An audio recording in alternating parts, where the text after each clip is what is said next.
ত্রয়োদশ জাতীয় সংসদের সংরক্ষিত নারী আসনের নির্বাচনে বিএনপি ও জামায়াত জোট এবং স্বতন্ত্রভাবে মনোনয়নপত্র দাখিল করেছেন মোট ৫৩ জন প্রার্থী।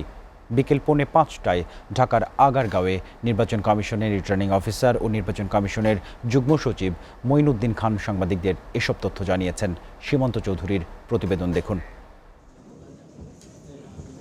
ত্রয়োদশ সংসদের সংরক্ষিত নারী আসনে মনোনয়নপত্র জমার শেষ দিন মঙ্গলবার বিকেল ৪টা পর্যন্ত বিএনপি, জামাত ও স্বতন্ত্র জোট মনোনীত প্রার্থীরা মনোনয়নপত্র জমা দেন নির্বাচন কমিশনে। বিএনপি মনোনীত সংরক্ষিত নারী আসনের প্রার্থী সেলিনা সুলতানা নিশাতসহ ৬ জন।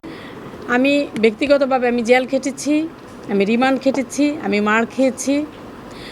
সুতরাং যে এই নির্বাচন বাংলাদেশের মানুষের ভোটাধিকার এবং গণতন্ত্র পুনরুদ্ধারের জন্য কিন্তু আমি রাজপথে ছিলাম। জামায়াত জোটে মনোনয়ন জমা দেন মহিলা বিভাগের সেক্রেটারি নুরুন্নেসা সিদ্দিকা, এনসিপির যুগ্ম সদস্য সচিব ডাক্তার মাহমুদা মিতু, যুগ্ম আহ্বায়ক মুনিরা শারমিন, জুলাইয়ের শিশু শহীদ জাবির ইব্রাহিমের মা রোকেয়া বেগম সহ ১২ জন প্রার্থী। অনেক বড় বড় পার্টি আছে, তারাও জোট করেছেন, কিন্তু তারা কিন্তু তাদের পলিটিক্যাল কমিটমেন্ট বা জোটের প্রার্থীদেরকে অনেক বেশি সিট থাকার পরেও তারা কিন্তু জোটের প্রার্থীদেরকে ওইভাবে সম্মান করেননি। তো এই জায়গা থেকে আমি বাংলাদেশ জামায়াত ইসলামকে ধন্যবাদ জানাই যে তারা তাদের পলিটিক্যাল কমিটমেন্টের জায়গা ঠিক রেখেছেন। সংরক্ষিত ৫০টি আসনে বিএনপি জোট ৩৬টি, জামায়াত ১৩টি এবং স্বতন্ত্র প্রার্থীদের মধ্যে একজন সংরক্ষিত নারী সংসদ সদস্য নির্বাচিত হবেন।